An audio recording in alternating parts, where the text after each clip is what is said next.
রাধে রাধে বন্ধুরা, আশা করি গোবিন্দের কৃপায় তোমরা সকলে ভালো আছো। রাধে রাধে, হরে কৃষ্ণ। আজ একাদশী, আজ শয়নী একাদশী ব্রত। তাই সকাল সকাল গোপালকে ঘুম থেকে তুলিয়ে স্নান করিয়ে নিলাম। সকলকে জানাই একাদশীর অনেক অনেক শুভেচ্ছা ও ভালোবাসা। এরপর গোপালকে তৈরি করে নেব। শ্রীকৃষ্ণের সন্তুষ্টি বিধানের জন্য আমাদের সকলেরই উচিত একাদশী ব্রত পালন করা। রাধে রাধে।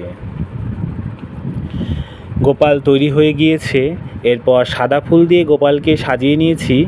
গোপালের সাজটা আজ কেমন হয়েছে তোমরা কমেন্টে জানিও।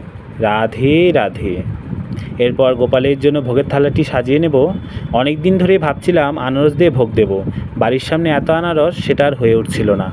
তাই আজ একাদশী উপলক্ষে ভাবলাম আজ আনারস দিয়ে গোপালকে ভোগ দেই। রাধে রাধে। এরপর তুলসীপত্র দিয়ে ভোগের থালাটি গোবিন্দের সামনে নিবেদন করব। হরে কৃষ্ণ। এরপর আরতি করে নেব।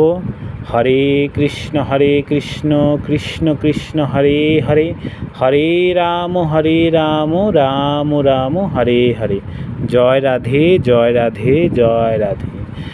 গোবিন্দকে ভোগ নিবেদন করে মুখটা মুছিয়ে নেব। এরপর একাদশী মাহাত্ম্য পাঠ করে পুজোর শেষে গীতা পাঠ করে পুজো সমাপ্ত করব।